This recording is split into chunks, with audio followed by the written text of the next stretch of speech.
This video is sponsored by you and your incredibly generous support on Patreon. Help me continue to make videos, get early access to completely ad-free uploads, your name in the credits, and more by heading to patreon.com/writingongames. Thank you so much, and now on with the show. It has taken me way longer to beat Star Wars Squadrons than it probably should have. Most estimates put the total playtime of the campaign at around 8 to 10 hours, which, with the oncoming tide of massive open-world games on the horizon, makes Squadrons seem downright quaint by comparison. And yet, while my total in-game hour count is probably similar, Squadrons is a game whose campaign I've been playing for weeks now. See, where most games can see me spend hours sat in front of a screen if need be, blasting through all the available content, there's a reason Squadrons has me breaking up my playtime into more bite-sized chunks. I'm talking 1, maybe 2 missions at a time. It's made for what some might call a clunkier, less comfortable experience, but simultaneously it's also made my time with the game so much more meaningful than it would be otherwise. Of course, I'm talking about Squadrons VR component, which, despite its fairly uneven nature, is the only way I can play the game now.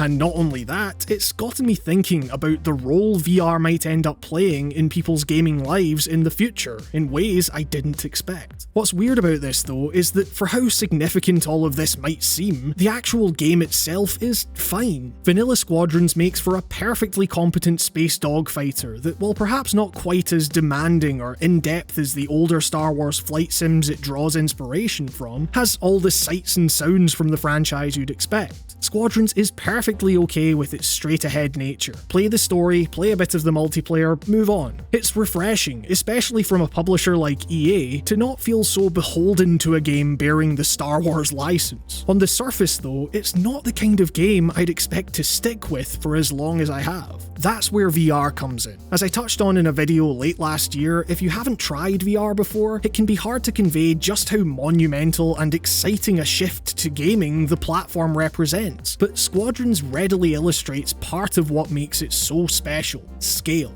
You know, I don't think it's coincidence that the first game I was encouraged to try out upon purchasing my Oculus Quest last year was also a Star Wars game. People have grown up with this stuff. They have expectations of how these utterly iconic environments and characters are supposed to look, acting as the perfect platform to showcase VR's wholly transformative nature. It's one thing to see Darth Vader and stormtroopers on the big screen in a different world to you, but having a gun actually pointed in your face, looking up to see the Sith Lord towering over you in full 1-to-1 scale? Trust me when I say I'm not the only one who found that formerly goofy image actually pretty unsettling. It stuck with me. Similarly, sure, playing vanilla Squadrons and seeing how they've rendered these iconic ships with modern graphics technology acts as a neat coat of paint that lends a bit of character to the core gameplay. But putting on that headset and actually being inside those ships, looking around and realizing, feeling just how big, or in some cases cramped they are, is surprisingly humbling. Moreover, it changes the way you approach gameplay. It's easy to distance yourself from the cracked cockpit windows and smoking panels indicating your ship's decreasing armor, but when that stuff is right in front of your eyes, the void of space so close you could almost touch it, this perspective shift highlights the flimsiness of the glass cannons you pilot, lending the act of healing an urgency it would otherwise lack.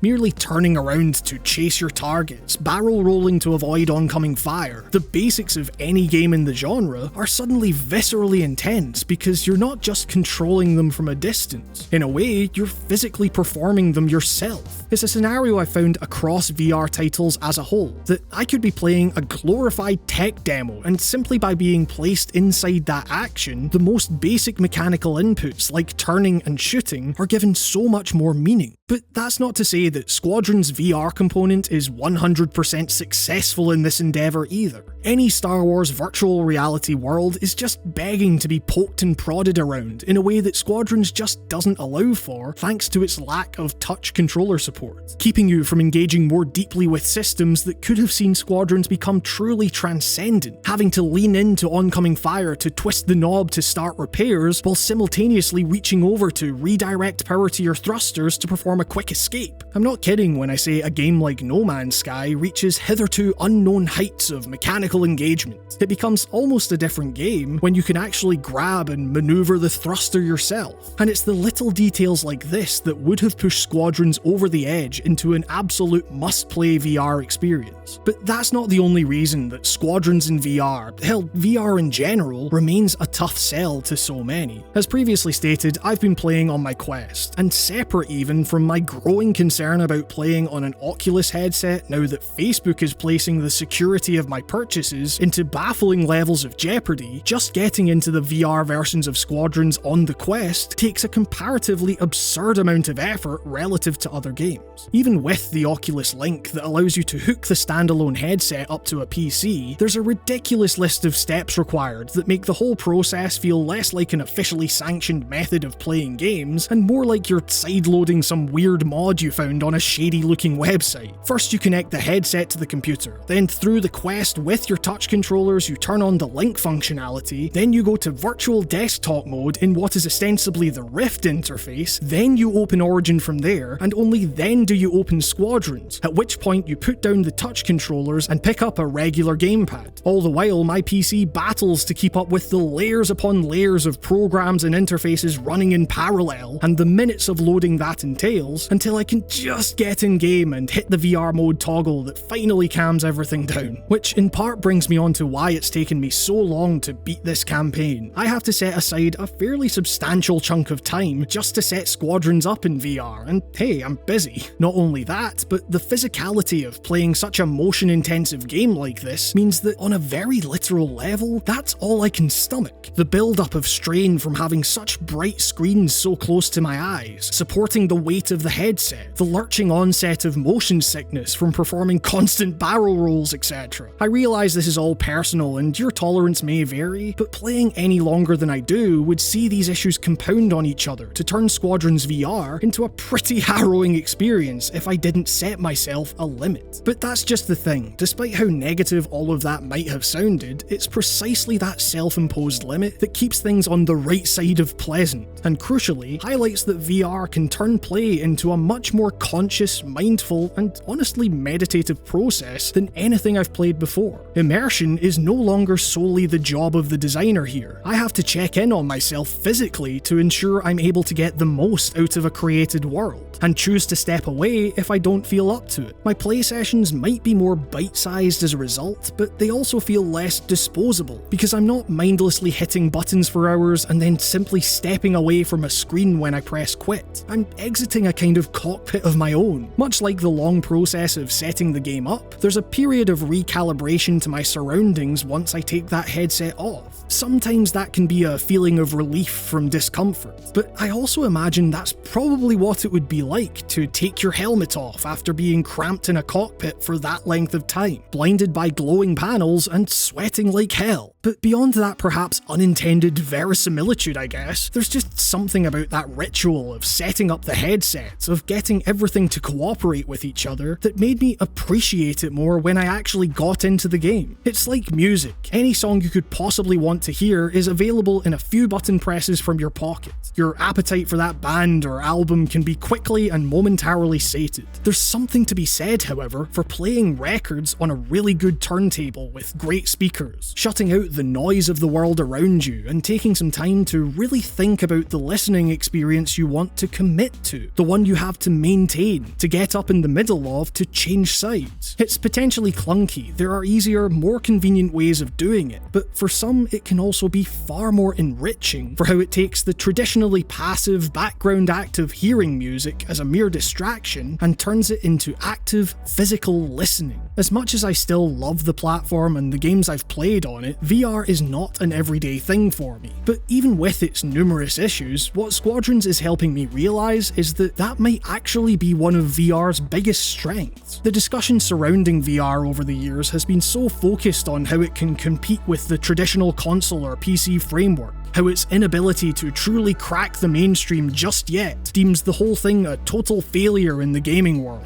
But it's become ever clearer to me that this line of thinking is missing the point entirely. VR is its own thing that, amidst the stresses that surround all of us, allows me to stop, take stock both mentally and physically, and commit to truly taking some time for myself in a way that this ever-chaotic world rarely allows. VR might not be the simplest way to play, but it has the ability to take what would have otherwise been a serviceable 8 to 10 hour game and turn it into a process that allows me to better get in touch with myself, and that seems pretty powerful to me.